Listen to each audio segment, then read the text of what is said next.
The show is so good. The characters have so much depth and realness, and I love that tonal shift where 1 second it's just terrifying or tragic and then completely ridiculous and hilarious. They're just such a good job.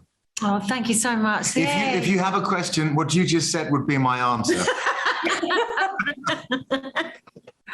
I'm going to do the interview myself. Yeah. Can you talk about each of your characters' relationship with the Garvey sisters? Well, I am Grace, born Grace Garvey. So I am one of the sisters. I'm the second eldest. So Sharon Horgan's character, Eva, is the eldest, and then I'm the next down the line. And that's my relationship. What's yours? My relationship, I am married to this one, sitting right here next to me. And then I've got these, there are these 4 sisters. And I think, the thing about this guy is that he feels that they are the bond and the connection with these 5 sisters is a real threat to his own life. For some reason, he does not see all the beauty and all the potential of it. He only ever sees that they're sort of trying to interfere or intervene somehow. So he's doing everything he does to sort of try and separate his wife from his sisters in a way.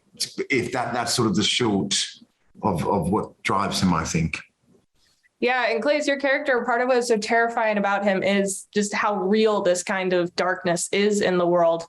Did you take any inspiration from any other characters in media or real life when crafting this character?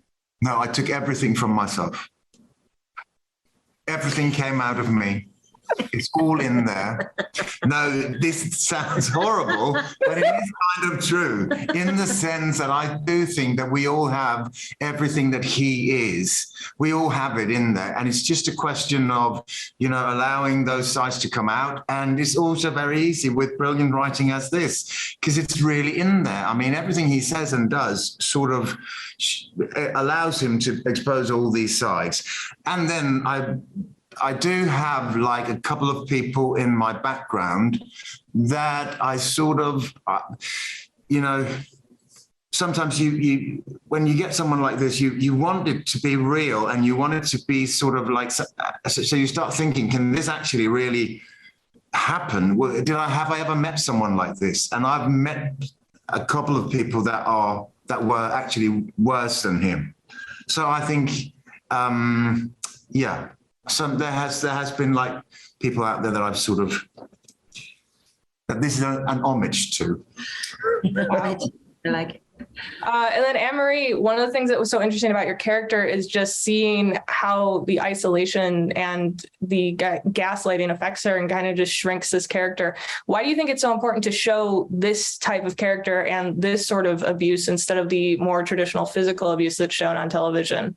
Well, that's exactly it. It's like a silent threat, isn't it? A silent terror. There are no bruises or broken bones, but there are broken spirits.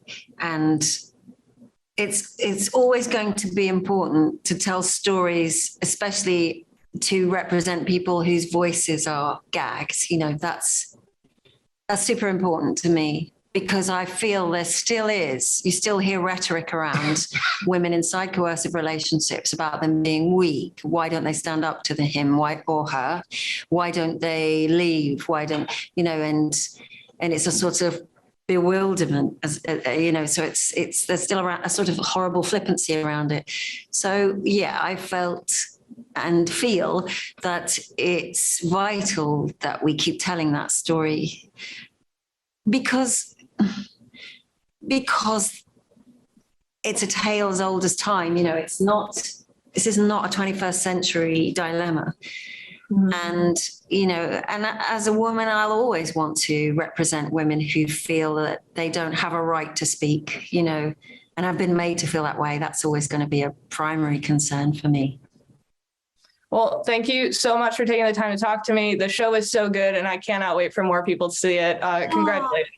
Thank you. Thank you so much. Great to meet you. Thank you.